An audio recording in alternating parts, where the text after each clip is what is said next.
Welcome to the Catchin Up with Carter podcast. Our family would like to say thank you for choosing our podcast to spend time with. Please be sure to follow our family on all our social media handles, including Facebook, Instagram, and YouTube. Now, stand by for the Catchin Up with Carter show in 5, 4, 3, 2, and let's go. Hey, what's happening, everybody? It's the night before Easter, and I am doing a podcast tonight on something that has nothing to do with eggs or anything holy, but hopefully you won't judge me on that. So, I'm amused by a lot of little things, as you probably already know or will get to know, and one of the things I'm into or I'm intrigued by is trains and railroads and old trains, and even like the museum in Union, Illinois is super cool. But I've always been kind of drawn to trains, and a couple years ago we moved to Rochelle, Illinois, which is a train hub. And at the time when we moved there, it was like 80 to 120, I think, trains it said online a day.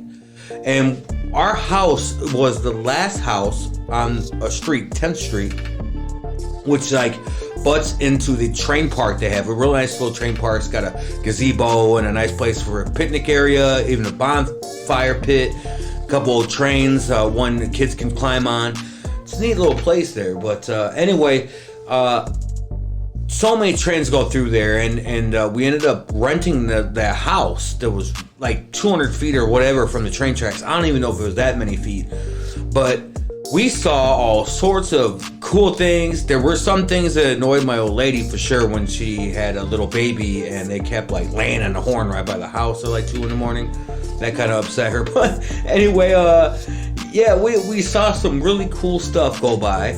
And I got into rail fanning, I guess, but I saw a guy that always posted in our local Rochelle Facebook page. He'd always post some really neat pictures of railroad tracks and different types of trains, and he always seemed so knowledgeable, and he always got some really good photos from, mainly the Midwest, I think.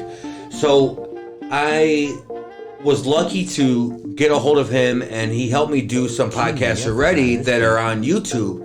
But since I'm on Spotify now, I wanted to reintroduce him, because when I did the podcast with him, it was kind of off of like certain things going on at Christmas and other things. So now I want to redo it so that way people, if they listen in April, know it's from April moving forward, and just basically reintroduce him. And his name's Peter Moore. This guy, he knows his trains. He takes some fabulous photos of all around.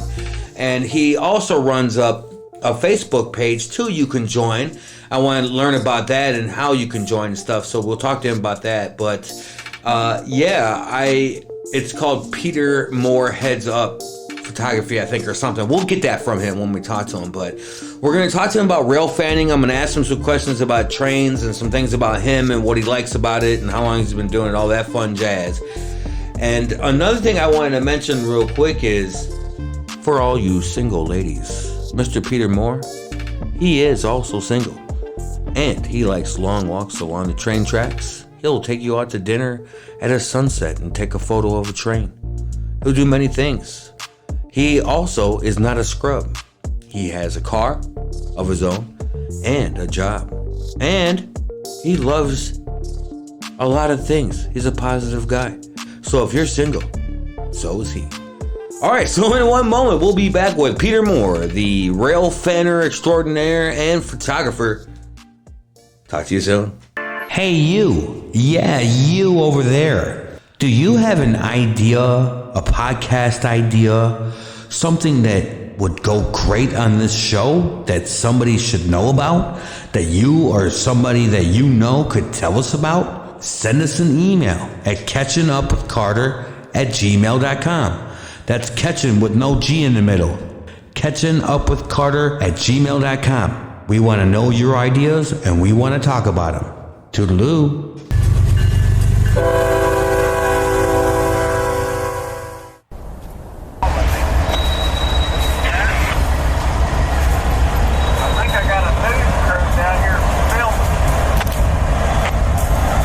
I don't know. I think it might be a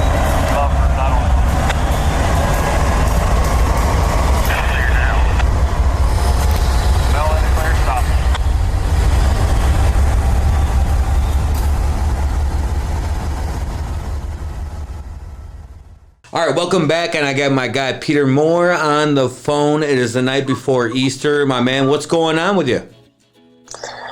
Not much, just hanging out with family.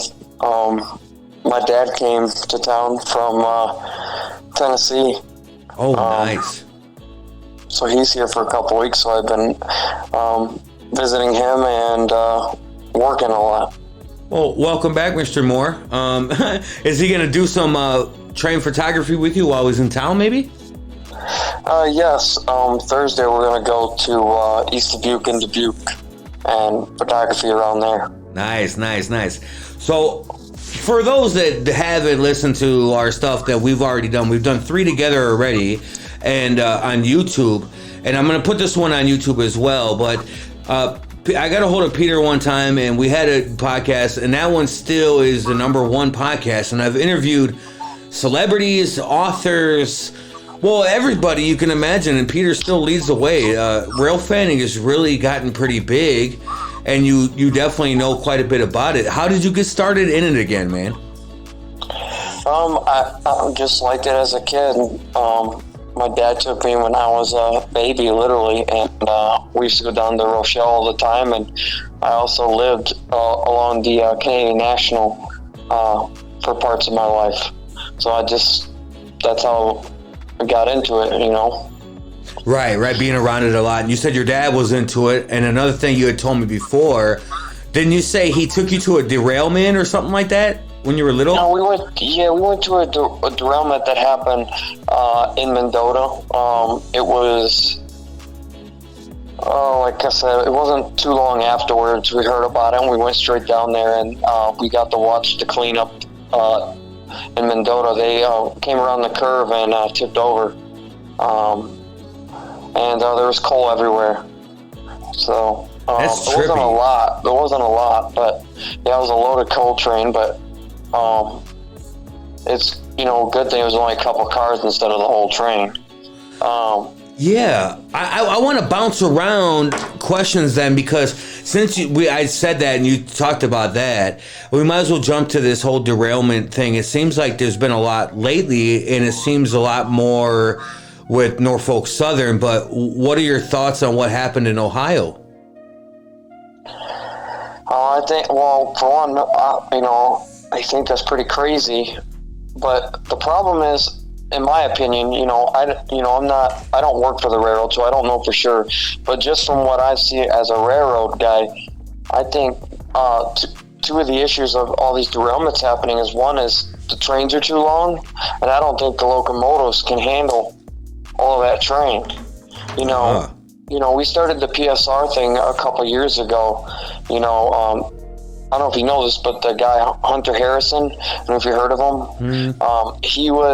He actually started with Canadian National, and then he went to Canadian Pacific and then CSX, and he started the PSR, which is called Precision Railroading, and that's these long trains. They're putting 2 trains into one, and he started that, and then other railroads started following, and I just noticed that that's been an issue, in my opinion, ever since PSR happened. I've noticed there's been more derailments. I think it's just too much strain on the locomotives, and another thing is a lot of locomotives have been going down. I know there's been a lot more locomotives that seem to need repairs. Also, I'd say another issue I think has to do with a lot of derailments is a lot of these cars are so old, and they haven't, it's kind of hard though to fix them because they're using them all the time. So I think they need to do something with that too. I think that's been an issue too, because they've been having a lot of issues with the brakes. The last couple of months on Canadian National and Union Pacific, they've been having issues with the brakes, and they got to stop and figure it out and fix it. And like I said, the trains through here in Freeport have been late a couple times due to brake malfunctions. So so that's my opinion on that. It makes me, I'm not here to talk about that the whole time, and I I appreciate how much railroads carry and what they do for us. I know there's a whole bunch, and you know a whole bunch more what they do. But now, you know, you haven't been to my house, but my house is 1 block away from one of the train tracks. And, you know, ever since this thing happened in Ohio, it's like, dang, like, when you think about up to a mile, a lot of those people were affected, and we're like a city block. So it starts making you think about things. You know what I'm saying? I'm not trying to diss the railroad. It just makes you nervous, especially if these companies. It seems like when I talked to that prior conductor, he has said like, well, they're kind of overworking people, and they're doing less time for inspections, and it's the companies that are doing it. You know what I mean? Like it's not the railroad conductors, but the company rules are changing, and I don't know. It seems, I mean, that's what he said. I don't know if that's all true exactly. But anyway, let's go back to just your rail fanning experience. What are some things you have encountered out there when you go looking for things? I see your photos. I mean, you're all over the place. I mean, it could be old bridge or like an old tunnel, or it'd be a real cool sunset photo of some real neat train, you know what I mean? But what are some things you look for, and what are some things you've ran into when you're out there looking for things? Well, it depends on the day. Sometimes I just, I'm looking for trying to pull out the best photo. Sometimes I'm trying to go for a special locomotive. Like, for instance, was it a couple weeks ago, or not a couple weeks, a month ago, I got the Union Pacific ran through Rochelle, the breast cancer awareness unit. And on the side, it's got a pink ribbon honoring breast cancer. Yeah. And so they have, UPS and other railroads have special painted locomotives honoring things. Like they just painted up a couple years ago, We Are One, to honor their UP employees. I don't know if you've seen a photo of it, but if you ever get a chance, look up UP 1979. That thing looks so nice. I haven't seen it yet in person, but when you look at it, it's a really nice looking locomotive. But yeah, like locomotive wise, there's so many good things. I'm a big one of the big things I look forward to is Illinois Central Power, because I grew up watching Illinois Central Power through Rockford, as that's where I'm from, and because Canadian National took over the Illinois Central about a year or so before I was born, but there was still Illinois Central Power still going through Rockford all the way up to like the late 2000s. Like 2010, 11 is when they started seem to kind of drift away. I mean, there's still tons left, quite a bit left, but it's hard to see coming through this way anymore. But that's another thing I try to go for, like what they call fallen flags. I don't know if you know what a fallen flag is, but a fallen flag is a railroad took over, like for the Class 1, Canadian National, Union Pacific, they took over a lot of different railroads, Okay. And that's a fallen flag, a railroad they had taken over.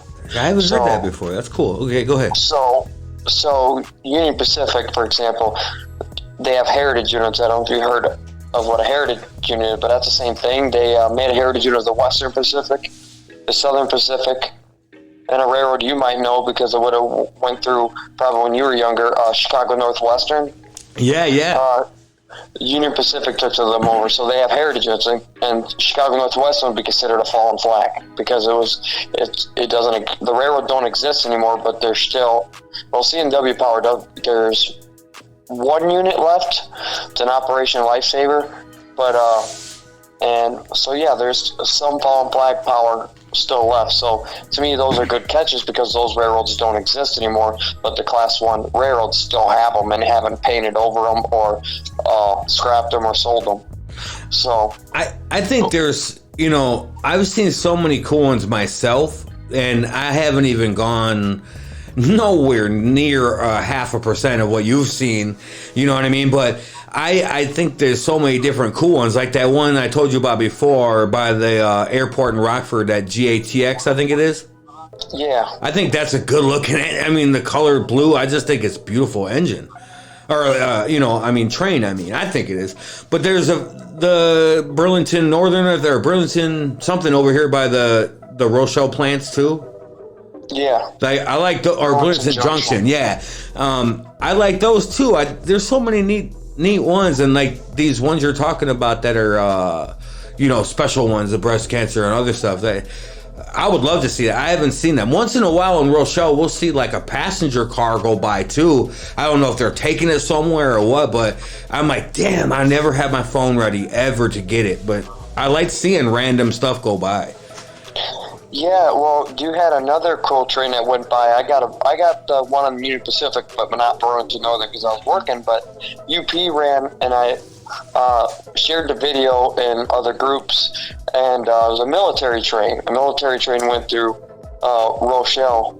I don't know if you've seen one of those go through before. Dude, yes. Listen, I think you're talking about the one with all those Humvees? Yep. Okay, so I was taking out groceries, and I looked up, and I saw a couple, and I'm like, man, I should run down there and get a picture, but I'm like, it's only going to be a few cars.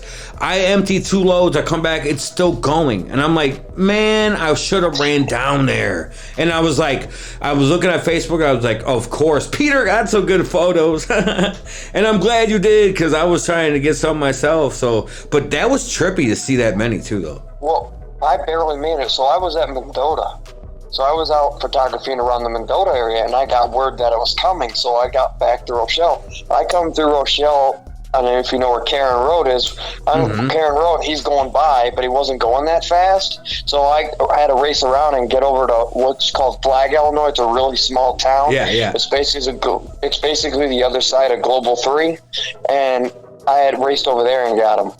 So I was lucky that he was even moving slow, because it wouldn't have been easy to catch him. So I keep trying to get random photos of trains too. I really do. I really enjoy doing it myself. I wouldn't consider myself nowhere that good, but I'd still like to do it. I finally got one in, I want to say it was Creston or Malta. I was so excited to finally get one by like some grain things. But there's so many neat things that I've seen you take photos of, like on bridges, over water, or even coming around corners and coming out of tunnels, and you've done abandoned stuff. I think that's all super cool. I think that's so dope.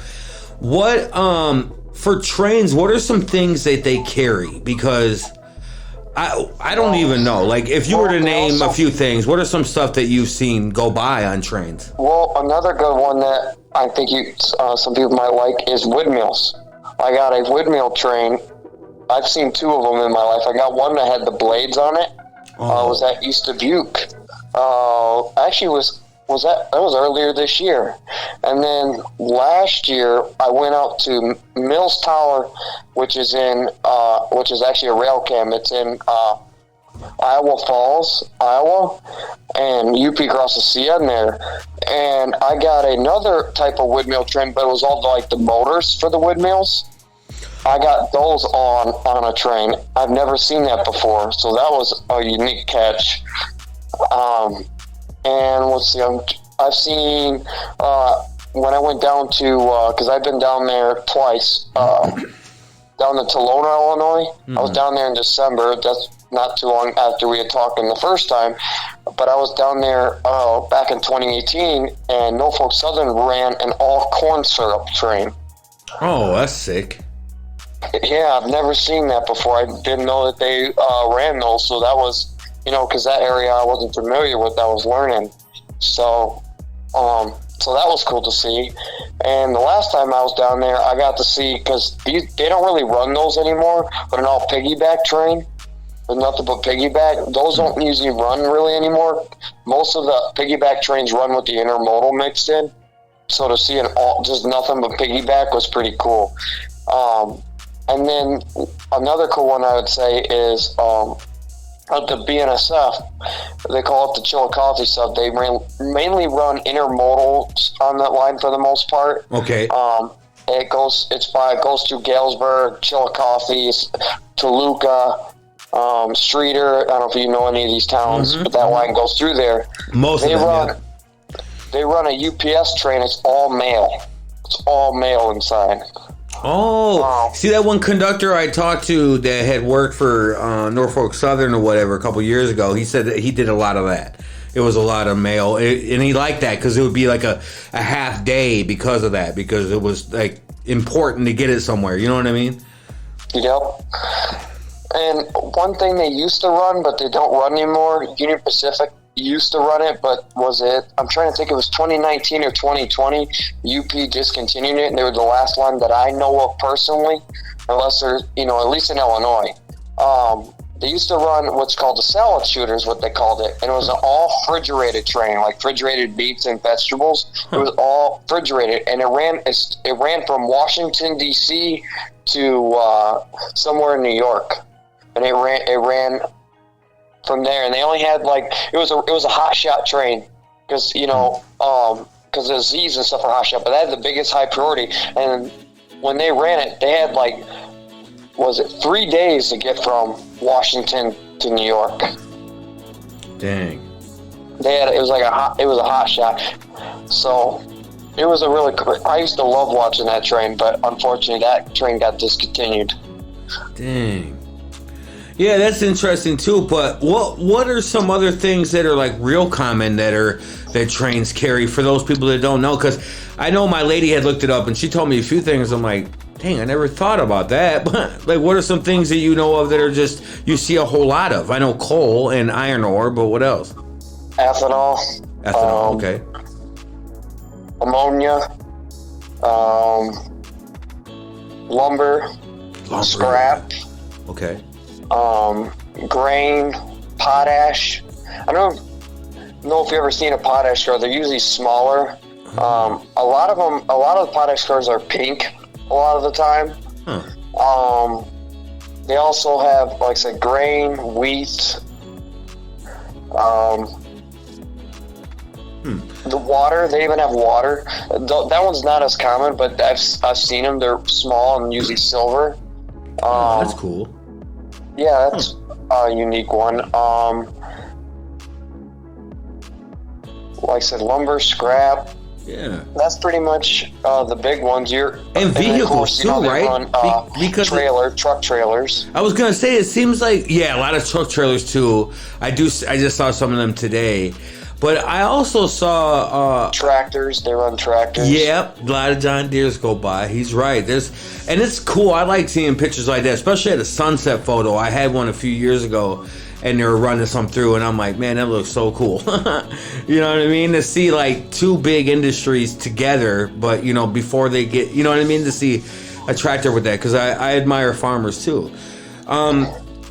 And something else I wanted to say that you should, especially with spring coming up, that you're going to start seeing, or you're going to start seeing weed sprayers.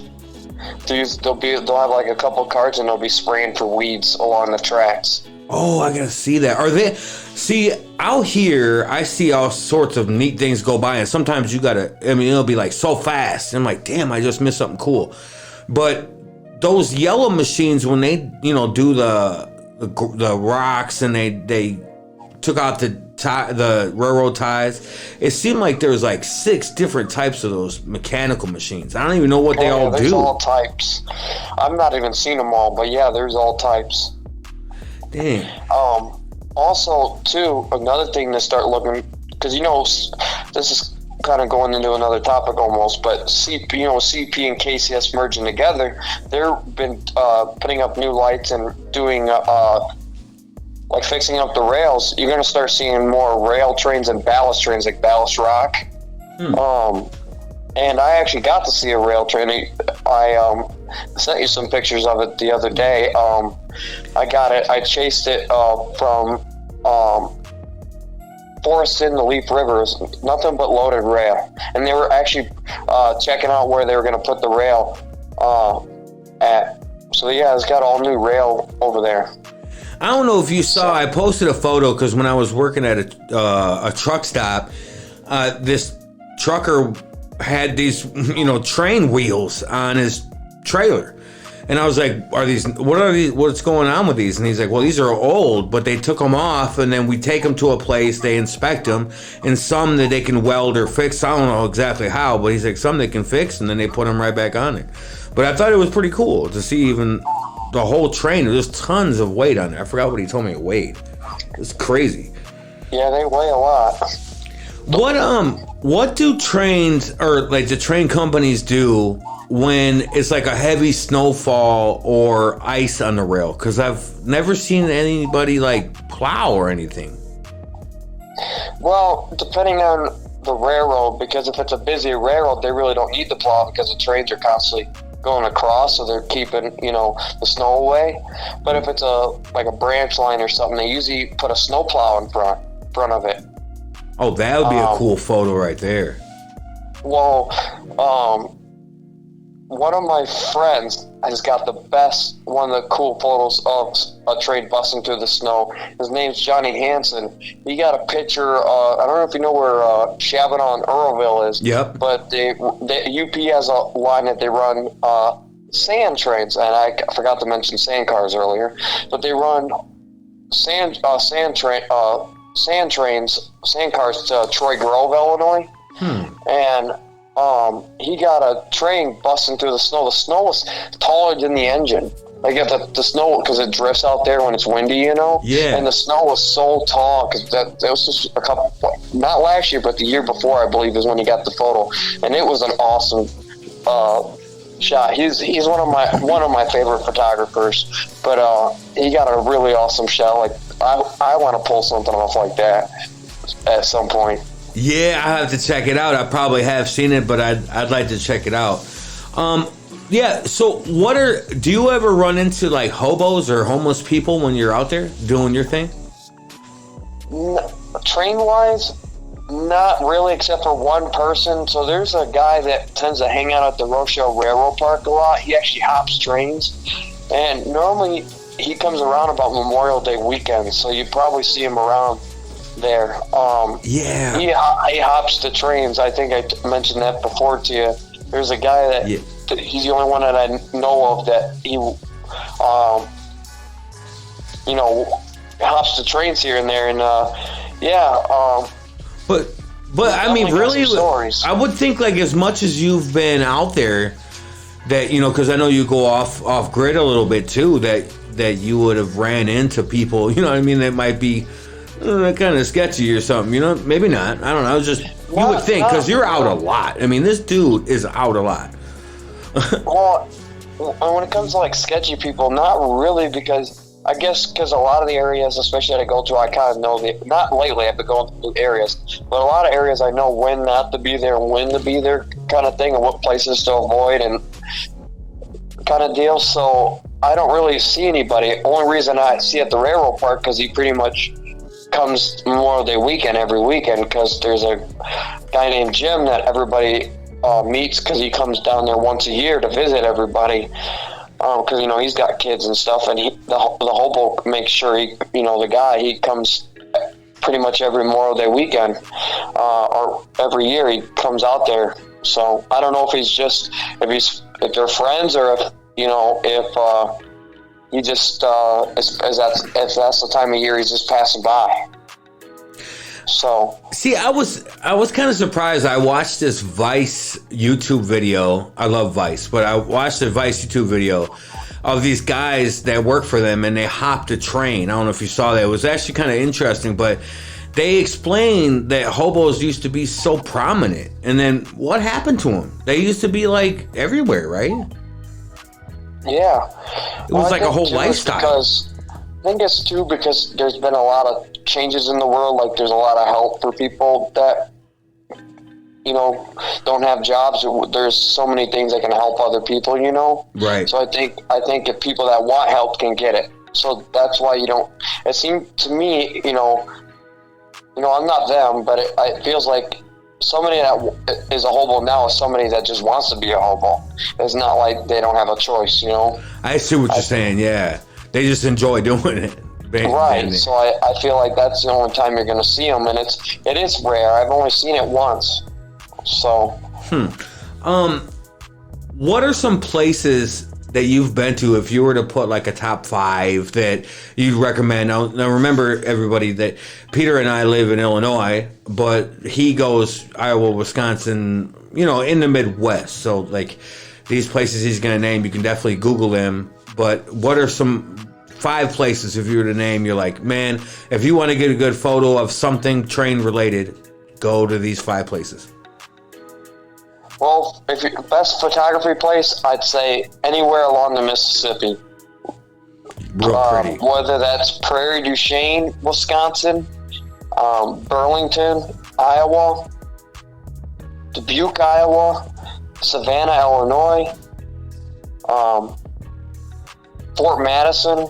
Those would be your best, like, scenic, probably my top scenic place. And Burlington, Wisconsin, or not Burlington, Wisconsin, sorry, Burlington, Iowa, they have a lot of trains too. BNSF, that's the big BNSF place right there. But if you're wanting to go, like, see a lot of trains and not necessarily photography wise, I'd say Galesburg would be a good place. It's a neat little town too. Joliet would be another good one. Chesterton, Ogden Dunes, Indiana, that's the NS. And Ogden Dunes is cool because, so you're in the middle of a parking lot. So you know how Rochelle is, you're in a parking lot, BNSF's on one side, UP's on one side, but it's a diamond. This one's not a diamond, but on one side it's the Norfolk Southern, which is triple track, and of course Amtrak runs on there too. And then on the right side is the South Shore line. They run a couple freights and a couple coal trains, but it's mainly passenger, and that they hang on the wire, So that's something you should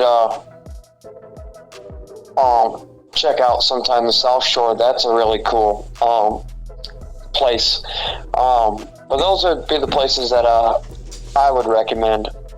And the one thing I will say to everybody also is, if you haven't been to the town that I live in, Rochelle, if you're around this area and can get here, there's a lot of different spots you can see various different trains too. I don't know, Peter will second that. It's not, we have 4 tracks in one park, and they have cool things at that park and events at the park sometimes. But then if you go different spots of Rochelle, you'll see different train things too. So you have a lot of different shots you can get if you come down to Rochelle, I think. And speaking of Rochelle, I do got some news about that. Ooh. So, 2 things. One, I don't know if you know, they're remodeling the park a little bit. They're redoing the bathrooms because they're so old. Yeah, it's small. They've done a lot, and they're supposed to, there's no date on it, but they're supposed to add more lights, because you know how they have lights in the parking lot on the Burlington Northern Santa Fe side? Well, they're going to put lights on the Union Pacific side so that it's better photography wise at night. But the other good thing that's going to be happening is, I don't know if you knew about this, but Global 3 is going to be expanding. Global 3 is going to be getting 15 more tracks put in the yard. So if you ever go down the Global 3 and there's a road that goes on the back side, yep, on the left side of that road, they own that. Union Pacific owns all that land. So I don't know where they're going to put the tracks, but I got a feeling that road might not be there much longer. That they might sell the road, but I don't know if we're going to be able to get back in there anymore, because they're going to be adding 15 more tracks to Global 3. Dang. Well, Union Pacific's been increasing in traffic. Yeah, I see that. Another thing you got to think about is they're going to really increase if PSR gets discontinued, because Iowa's trying to pass a law that they can't do PSR anymore. So Union Pacific, Canadian Pacific, and Canadian National, that's going to affect them. BNSF, not really, because BNSF was like one of the only lines that really didn't do PSR. All the lines did PSR, so that's going to affect them. That's going to make more trains. So that's just something to consider. Yeah. Okay, so another question I have for you. It's random. I was wondering, I noticed that there's multiple train companies, right? There's normally we see a lot of Norfolk Southern, Union Pacific, and then we also have a couple other ones a lot. But my random question for you is, I've been noticing that sometimes it would be like a Canadian National, and then there'll be like a Union Pacific engine, or like mixed on engines. Does that matter at all? Does that make sense? Yeah. No, other railroads use each other's power. A lot of times too, it's easier to use instead of switching the power and giving them back to their railroads. Like for instance, a lot of trains in the UP, they have trains that transfer to the Norfolk Southern or Canadian Pacific. They drop cars off to each other. Well, instead of switching out the power, Union Pacific will use the Canadian Pacific engines instead of having to drop them off, and it saves time. So what they do is just pay. So if UP's using a Canadian Pacific unit, then whatever miles they're putting onto it, then they have to pay Canadian Pacific. Oh, I was going to say, I was trying to figure out, like, wait a minute, then how they figure out the money, but now I see. Okay. Interesting. All right. Well, a couple other random ones I got for you. What's like the average lifespan of an engine? Like when you say, well, they're always being used. Well, how old are they, and how long do they normally last? Well, honestly, it just depends on the model. In my opinion, I think EMD locomotives, those are your bigger power, work better than Ford. I think a lot of the Ford engines tend to have issues, especially on Burlington Northern Santa Fe. They've had a lot of issues with fires with a lot of their engines. I don't know if you've ever seen that. A lot of times you're at Rochelle and you'll see like a lot of burn marks on the side of the BNSF, like they have little small fires in the engines.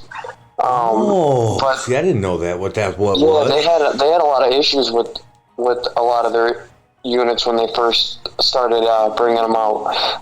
But I think I don't know, there's some units that are still going around. Like, for instance, I think I mentioned that I like Illinois Central, and they still have the Illinois Central SC70s.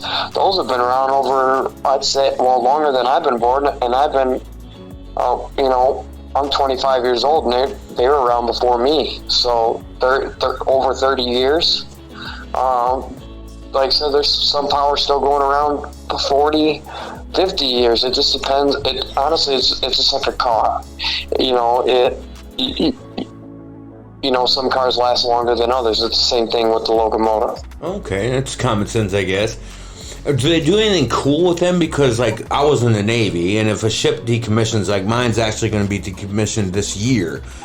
And when they do that, a lot of them end up getting shot in the water, and then they become artificial barrier reefs. But what about train engines? Is there a cool place they retire at, like museums, or where do they go?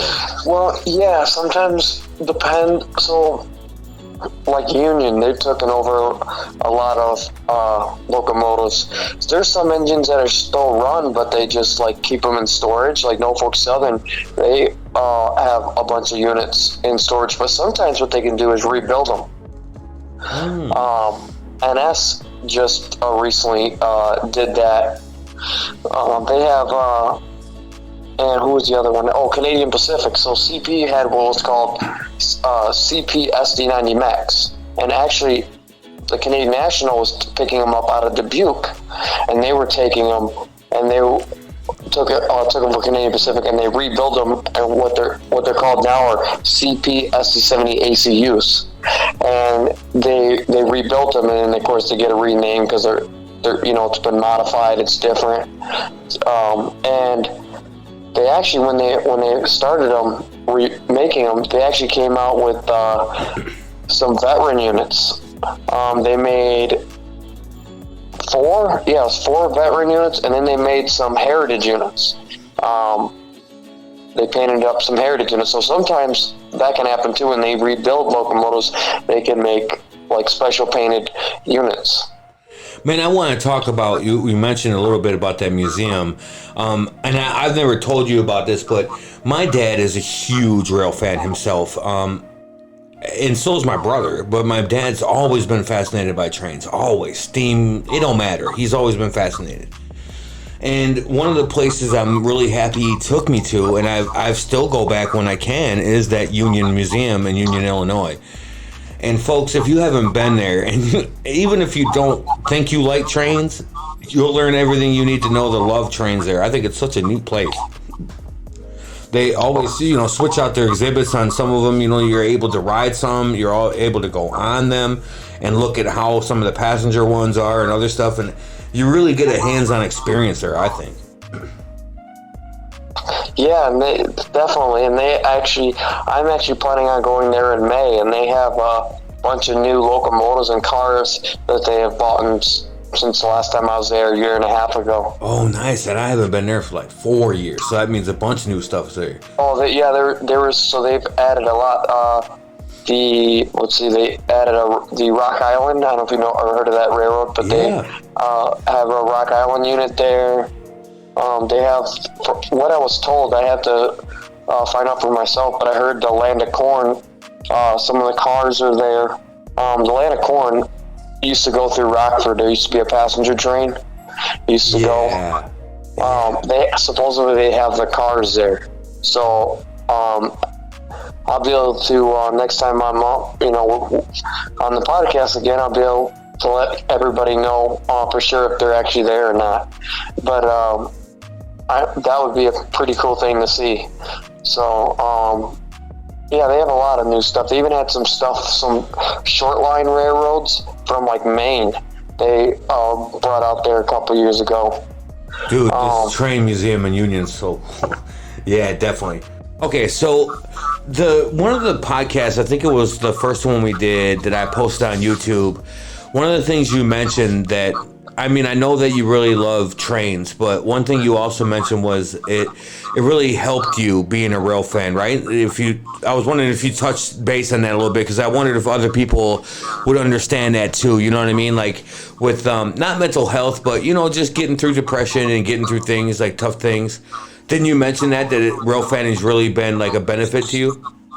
Yeah, it was, especially growing up. Not to get too much into detail, but I had not the greatest childhood, and that was probably one of the greatest things that was in my childhood was trains. Something to get away from everything that was going crazy in my life. It was just somewhere to just get my mind off everything. Yeah. And even as an adult, it's a nice thing to just get away from work or, just adult responsibilities or just, any negative stuff going on in my life. It's just a place I can go that's away from everything. I got you. Yeah, I think that's important to talk about. Sorry, I know that's a little personal, and I wasn't going to tell you I was going to ask you that because I wanted it to be fluid like you just did. Natural, whatever. But I think that's really key, because when you said it to me the first time, I remember telling my fiance off the interview, I was like, I never thought of it that way. And it makes sense, because for some people it's going to a lake, or maybe it's going on a hike, or if it's a sunset or something, and whatever it is, working on cars. But there's so millions of different things that make people get their mind into something else to kind of help get through things. So that was just a real quick statement. But let's see, what else can we talk about? Oh yeah, we got to go into you, because he has his own Facebook page. Now, what's it called? The group that you have? It's called the Peter Heads Up Photography page. Now, what are some of the things that you guys post? Like some of the contests you do? I know a few of them, but can you talk about them too? Yeah, so one thing we do is we have a photo contest every month, and whoever wins the photo contest gets to be the group photo for the whole month. Oh, okay. So last month would have been March, so we did green locomotives, so because of St. Patrick's Day month. Okay. So and then we had the winner, and like I said, he's on the page for the whole month.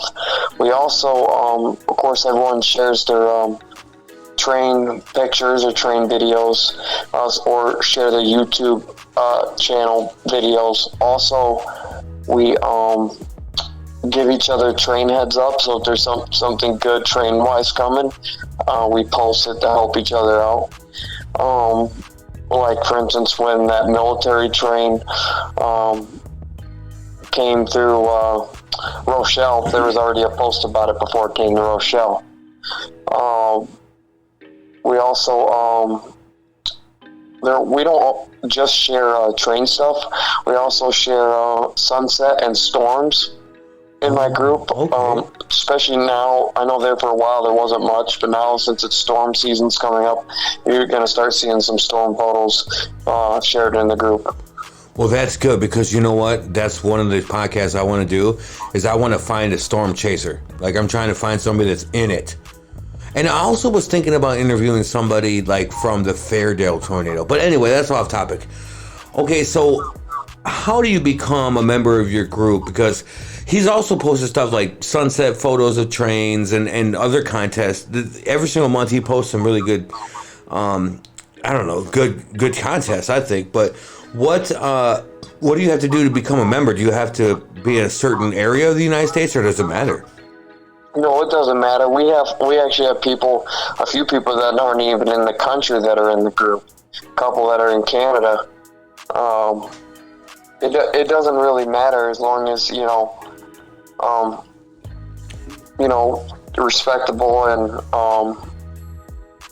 you're in the trains or photography, either or. I should post some of mine. I'll post some too on Instagram, but I guess I'm so self-conscious because you know so much about trains and all your guys on your group does. So I'm just like making up phrases like, pulling through a town or, I don't know what to put, but you guys know exactly what they're doing and carrying and stuff. I just feel kind of dumb when it comes to that. No, it's a lot to learn. I'm still learning myself, and I've been doing it, like I said, my whole life, like 25 years, and I'm still learning. So, and they keep changing stuff too. So, but that's one cool thing I noticed about joining your group, though. It seems like, even though some of the people I see are posting from far away, you guys all kind of get along real well and support each other, and it feels like more like a little Facebook family kind of thing. And that's what's up, man. That's a good feeling. You know what I mean? Oh yeah, definitely. There's some really good people in the hobby. I noticed that, and some of these photos you guys come up with are just, man, I'm just kind of jealous because I want to get some of them, to be honest. Man, how has it been? Oh, okay, I had to say this because people don't all know this, but when I first interviewed Peter was using only his phone, and now he has a Canon camera. And I was just wondering how he likes, or how you like the adjustment now. Now it's been a little while. Are you getting the hang of it, and have you gotten your attachments for your camera? Well, I've been getting the hang out of it pretty well. The only thing I'm still trying to learn to do is I like to learn how to do exposure photos with my camera, but I'm not sure how to do that yet. One of my buddies of mine that's really good at that stuff is going to show me how to do that, so I'm really looking forward to doing that. Now, I haven't got any more like lenses or anything like that, but my next, because I just got me a tripod. I don't know if you saw recently, I got me a tripod for my phone, so I could still take videos with my phone at the same time I'm using my camera to take pictures. Okay. So I just got that recently, but to do exposure, another thing I need to get is a tripod for my camera. So I want to get that, and I want to get a better lenses where I can zoom far. I think I mentioned that in the last podcast. It is on my list. But I do have a little side note to say, and I haven't even told you about this yet. Ooh. But I might be working for Metro. Oh, what? Yeah, I'm supposed to fill out some stuff after my dad goes home from back to Tennessee, and I might be cleaning Metro cars, and it's really good money. You got to start somewhere, and that's where I might be doing that, and I might be moving to the Rochelle area as well. Oh, so I just wanted to put that out there, and if I do, I definitely, in the future podcast can tell you what that's like working for Metro. Yeah. But, and I have a couple. Oh, go ahead. But yeah, no, that's what I was going to say. And one other thing I wanted to say, because we kind of changed topic. If you're trying to, another way to like see my photos, I'm also on Instagram. Yeah, that's right. You are. Go ahead, sir. Yeah, it's, if you're looking for my Instagram, it's 9676 Peter. 9676 Peter, and he's on YouTube as the Train King too. Yep.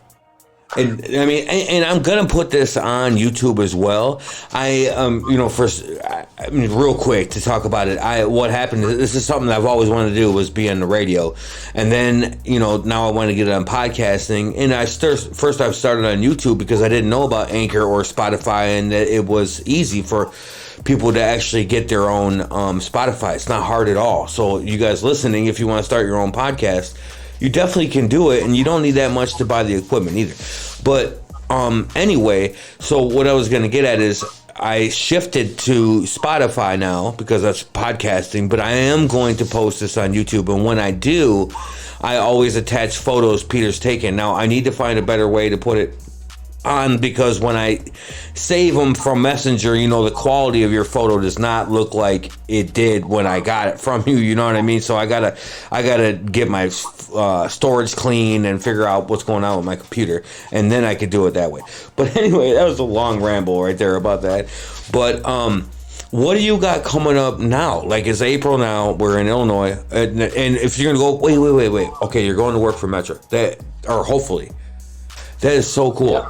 How important would it be for the people that are from, our areas, for Metro to come to Rockford or even Belvedere, either one of them? I think it would be, especially with the casino in Rockford. I think that would help Rockford, the city itself, because as you know, they're going to have a new casino. Right now they have a temporarily one, but they're going to be putting one at the old clock tower. Right. They're supposed to have a casino, so I think that'll benefit. Belvedere, I don't think that's, now with Chrysler being down, I don't know if Belvedere will have a stop. They might. I mean, it's still a decent town, but they're not. I think there's be more people like leaving Belvedere than coming to Belvedere. Right. And I was gonna say too, now that thinking about it, with them losing the Belvedere plant, which is okay for people that aren't, they're gonna listen to this because there are gonna be people from all over. The town not far from us is Belvedere, Illinois, and that was a big Chrysler plant, and they just idled. Which, what does that technically mean? That pretty much it's shut down until they let you know, right? Pretty much, but right now they're they're not making cars there, but they're getting cars from other areas and shipping them there. So they're still hauling cars by rail, but they're not cars being from Chrysler. So they're coming from other plants and they're shipping them on the trains at Chrysler. I'm glad he said this, because I asked him this before we started recording, because I've been looking at different jobs to see what's on Indeed, and they've been hiring for loading the train cars. So I'm like, how are they going to hire if they're closing? So I'm glad he mentioned that. But go ahead, Peter. Sorry.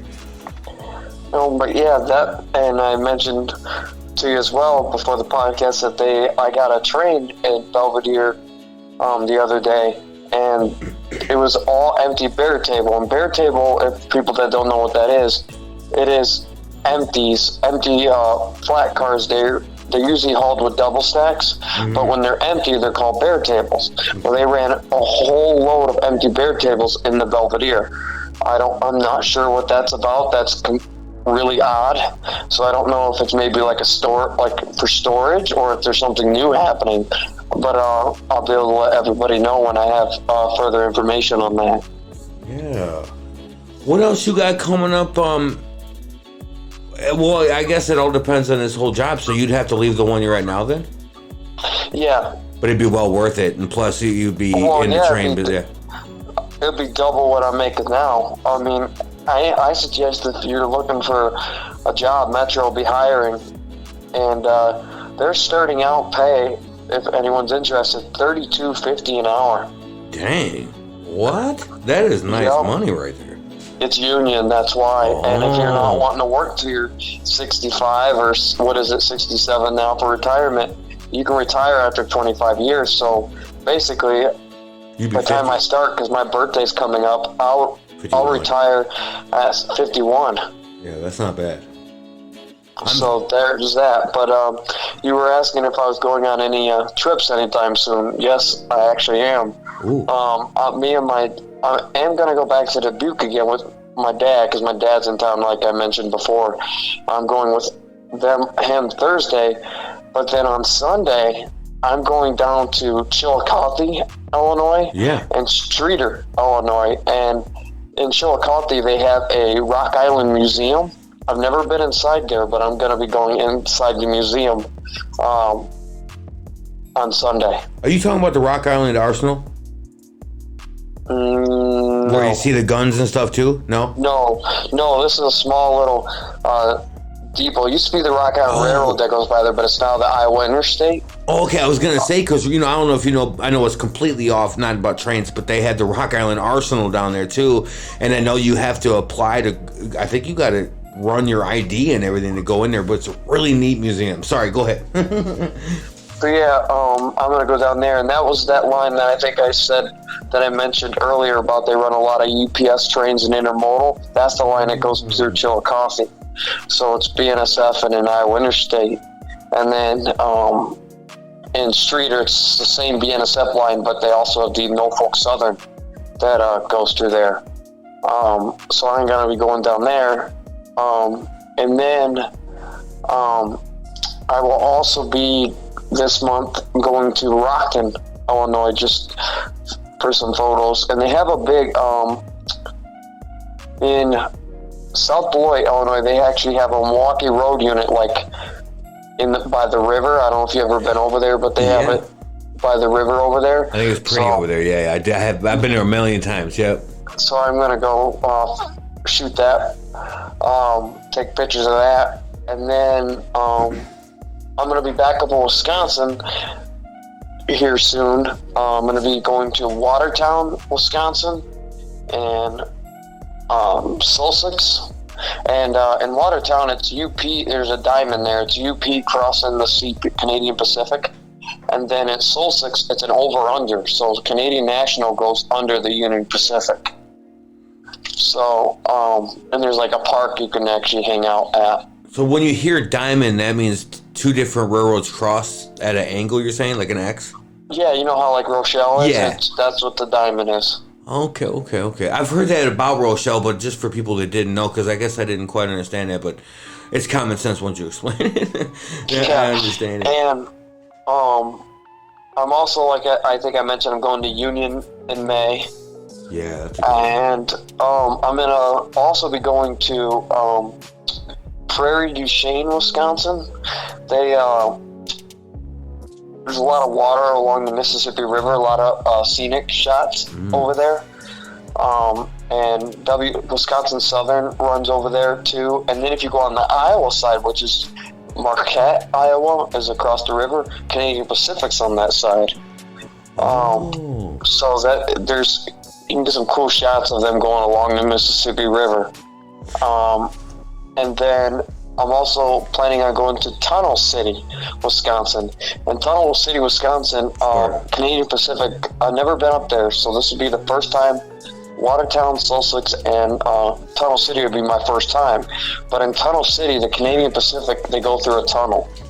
Oh, okay. So there's another tunnel out there. So another good photo coming soon, he's saying. Yep. And those are pretty much railroad trips, but I also am planning on going to check out photography because I'm going to be leaving soon. I want to check out the abandoned Illinois Central. As you've seen my photos, I took a lot of abandoned stuff. The last Illinois Central one, I went north. I went from Freeport to just past Monroe. They have a tunnel out there. You've probably seen a lot of my abandoned photos. But I'm going to go the opposite way. I'm going to go to Freeport to Dixon, or maybe Freeport to Mendota. They have still a lot of old abandoned Illinois Central stuff. Dixon's got abandoned bridge, so does Polo and Foreston. And in Dixon, they're talking about actually reopening that and making it a bike path. Oh, nice. I love Dixon. I don't know if you ever seen there's pillars over there. Yeah. But they don't have the bridge itself. Well, they're talking about building it and making a bike path out of it. Oh, I love when people can repurpose some stuff and not leave it. You know what I mean? I am a little disappointed for those that are from Rockford. I don't know what people might think, but I grew up in Rockford, and I just went downtown and noticed that Davis Park's building is gone, and that was like kind of bittersweet, kind of sad for me, man, because I've been used to seeing it for so long. Yeah, I know. I wish I would have got photos. I heard about it, but the day that they were doing it, I was at work. I would have loved to got pictures of them taking it down. That is true. That is cool too. My lady saw some of that at another church building, and in a couple other things we saw get taken down. It is a neat process to see it go. You know what I mean? And weird too sometimes. It depends on what the building means to you. That Davis Park, I did a few events there with my mom, and a few events there with some real close friends of mine. I mean, did events, like ran events with them and helped them do security at them. And so there's some memories there with people that are gone now. And yeah, it sucks. But okay. And go ahead. real quick, another thing I'm going to do is soon is follow the Chicago Great Western from Freeport to St. Charles. They have a lot of abandoned stuff too as well. Now, just to throw this out there, there's actually a thing on YouTube that actually explains. There's this married couple. They actually have video. They followed the whole line, and they have pictures from when the line was still around, and they followed the line from Dubuque to Chicago. Oh, that's cool. And so if you wanted learn about more details about that, look up Abandoned Chicago Great Western. They got a whole video on that.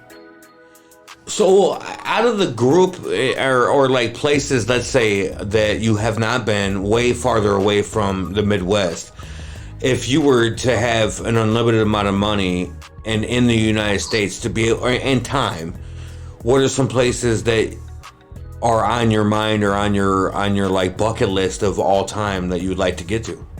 Ooh, definitely. Probably one of them would be all of California. Especially down in like LA and stuff, because they have passenger trains that actually go by the ocean out there. Oh. So that would be really cool just to photograph. Another place would probably be out by the mountains, out in Colorado area. That would be another one on my list, just to get pictures of trains going through the mountains out there. Yeah, that would be awesome. Another one would probably be New York City for like the subways and stuff. Oh yeah, that's another one on my list. And then I'd also like to go down to well, this one's still kind of Midwest, but it's still kind of far. I'd like to go up to like Minnesota, like St. Paul, and down in Duluth, because they have a big, huge museum down in Duluth. I didn't know that. Yeah, and if you go up in Minnesota, this would be another thing. They have up there, they have like a lot of boats and stuff where the bridge is open and stuff.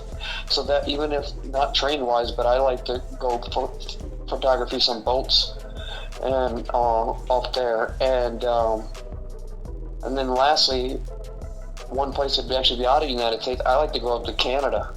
Oh, there you go. That's another one that would be a really cool place to go to. And I feel like any of these places you're mentioning, just in general, to go to Minnesota, Minnesota is a beautiful state. And that would be during the winter or anything. I bet you could get some really nice ones with tall trees and, oh yeah, I could see that. I was just wondering. Now, I know I'm going to call you out just on it real quick, off the top of the head. Some of the people that really impressed you on your group page with photos, who are some people that you're like, man, they just always post some great photos? Johnny Hansen, I think I mentioned him yeah, you did. earlier. He's gotten some good shots. Daniel Fredrickson, Jeff, and I have to say, Michael Chunko, but he actually shoots more graffiti stuff. He gets some really cool graffiti photos. And He's one of the people that I know that actually appreciates, art. And it's kind of cool to see the graffiti on the cars, and he gets some really good photos too. I was gonna ask you. Had to be some of my top photographers. I was gonna ask you about that, like what most rail fans are, because for me, I'm an art in many forms of it, and I also like trains. So I have like 6 different Instagram pages, but one of the ones that I have is Rochelle Rail Fan, and then I also have Rochelle Train Graffiti. Because I like them both, and I see so much graffiti on these trains. Man, there was some sick ones today, too, and my phone died. I'm so pissed. But anyway, I wonder what most rail fans think. Do they think it's more like, more like just damage and what do most people think about graffiti when they're on your side? Well, it honestly, it depends on the person. There's so many different opinions about it. Mm-hmm. I mean, there's some that think, they're like, well, it's illegal, they shouldn't do that. But then some of us are like, yeah, that's true, but it is some nice work. Now, some of us like some of the work, we just don't like it when it starts getting gang related, Well, of course, I don't either, yeah. Yeah, but other stuff, you can see some cool stuff. And I honestly wish that what I think would be cool is that the railroad would hire people to actually just do what they want to a car and make it nice. That would be really cool to do. That's a good point. Did that. It would look good too, because if you were like, okay, you got to stay within these boundaries, you can't get out of pocket with any swear words or whatever. But other than that, have at it. Like that, Right. that is true, because I bet you they spend more money on trying to cover it up than anything. Right, and if it looks nice, then you can keep it. And number 2, it'd probably keep a lot of people, especially like teenagers, out of trouble. So I think it would be a good thing. I always, if I worked for a railroad, that would be something I'd bring up and try to get the railroad to do. That'd be kind of cool to see. That's a really good idea. I think that would be really cool. Anyway, just to have a mobile mural going through the United States. I think you're right. You might be onto something there. You should start something. That's a good idea. I think that's a cool idea, because you're right. Just like around Rockford, when you could do the spray painting at that dam. Same idea. They just let people do it. Right.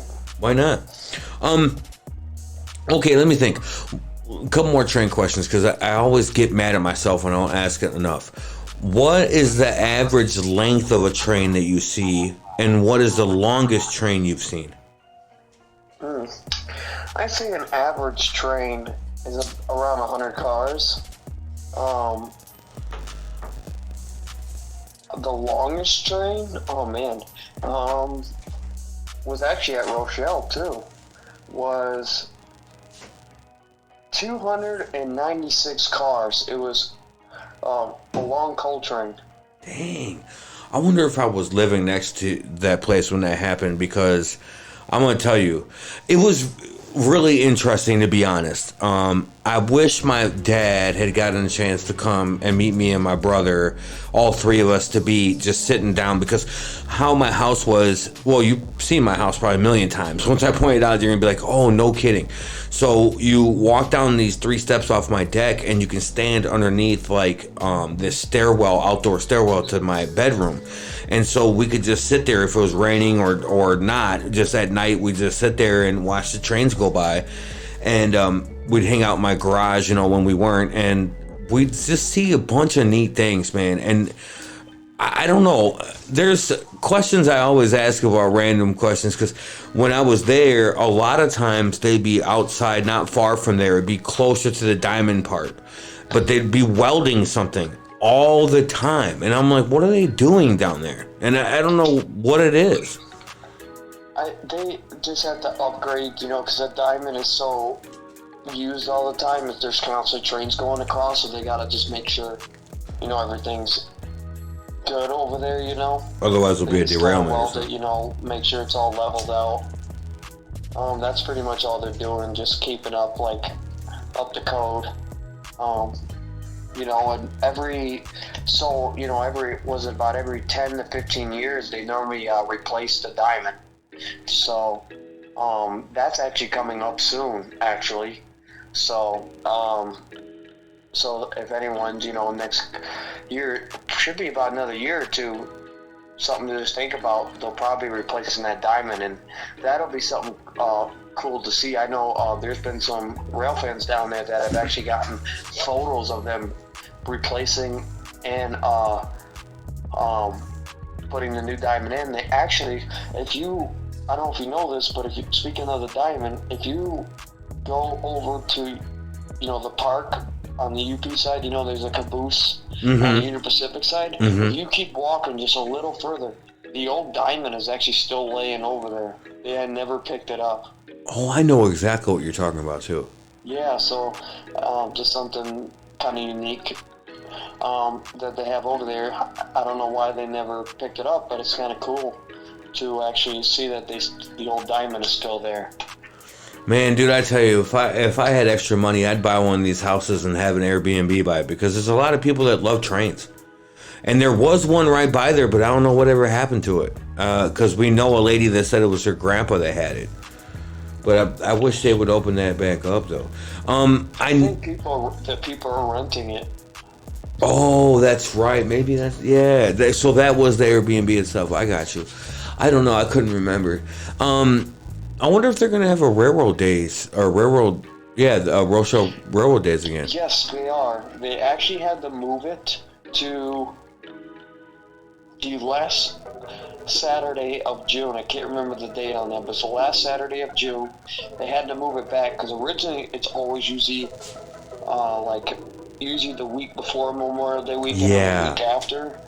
Well, they had to move it back because they're remodeling the bathrooms and they're remodeling the gift shop. Yeah, you mentioned that. So that's why they had to push it back. They want to have that done before they have railroad days, which I don't think it's gonna be a big turnout. The only reason I say that is because there's multiple things going on that weekend. So they kind of didn't, when they planned all this, they kind of didn't plan it out too good this time, because Galesburg is having their railroad days the same weekend, and then Freeport is having the museum open for an extra steam engine run because Trade Magazine is going to be down in Freeport. So there's going to be 3 events happening at one time. So I don't know how well Rochelle will turn out. I love my town and everything that I live in now. There are some things that irritate me. And I will tell you right now, the thing that frustrates me with Rochelle about events is that I don't understand the marketing that they do, because there'll be an event and I'll be like asking people like, well, what's the details? When's it start? What are the times? What's coming? What's whatever? And they won't have anything completed. Usually on most events, it seems like for like a couple days before the event. When they had the celebration last year, I was asking people all over on the Facebook page and a few other people I knew, and nobody had any information. I'm like, why do they not want these events to be, well turned out? Because even the Rochelle Railroad Days, I was a little irritated because I kept asking people like, what's going on? I even asked the person that was coordinating it, and I just was like, what is the deal? And I didn't find out anything until like right before, maybe a week or so before it, I think, or something. I don't know. I was trying to get more of a turnout, you know what I mean? Because I'm trying to bring people there. Right. Well, the other issue, too, a lot of people stopped going, too, because Union Pacific used to put power out on display. They used to put, like, their heritage units, their special painted locomotives. They usually put 2 of them downtown. Oh, did they? They haven't done that in the last, 3-4 years. I didn't know that. Since they've done that, I've noticed there's been less and less people showing up. So, because that used to be one of the things that would bring people out, was those locomotives. So, because a lot of times people, haven't seen those locomotives, so they come out and try to get photos of it. And I don't know if they're going to this year, but they haven't the last couple of years. So I don't know. I don't even know what they're doing this year for Railroad Days. there hasn't, all we know is the date on it. There hasn't been anything said on what they're actually doing. See what I mean? This is what I'm talking about. And I'm telling you, it was a few times where I'm like, come on, I'm trying to help promote it. But anyway, okay, so we're going a decent amount of time already. Again, this is Peter Moore, the guy that knows so much about trains. He loves rail fanning and taking photos of all kinds of neat things. His page that you should find, if you're into these storms, into sunsets and sunrises, as well as trains and train accessories, then it is Peter, or you said Heads Up Peter Moore Group, or what's it called exactly? It's the Peter Moore Heads Up Photography Group. And that's Moore, Moore, for those that need to look him up. And then I'm going to try to tag him also. He's on, what was the Instagram name too? Was it 676? No, I don't know. It was 9676 Peter. 9676 Peter. And then on YouTube, it's Train King. Yep. So, man, you got to follow this guy. He has taught me quite a bit about trains already. And I will say, like I said, from living next to the train thing, I've really grown more into it, like my dad and my brother, just because trains are so fascinating. And every single day, I swear, I will see something new, whether it be a graffiti, whether it be a different type of car I've never seen before, or a new car, or a different engine, or some of the repair work things that go through. Even last year when they were changing those railroad ties, I thought that process was so cool with that magnet that would like slurp up the nails. I thought that was neat. Yeah. Because they like pull out the nails with this machine, and then this other machine comes behind it with this huge magnet, and these nails are just like ting, ting, ting, ting, and they like fly off the ground. Yeah. Well, for those that didn't say, but you were telling me about that other one. He says it's like a robot, right? Basically, that pulls the railroad ties out from the track. Yeah. Yep. I gotta see that. That's pretty much what it does. I gotta see that. That'd be so cool. I missed it. I was trying to see it. There was like 5 of these machines, and somehow I missed it. I was pissed. But anyway, okay, Pete, man, I appreciate this time so much. Again, this is Peter Moore. He's a huge train enthusiast and a photographer.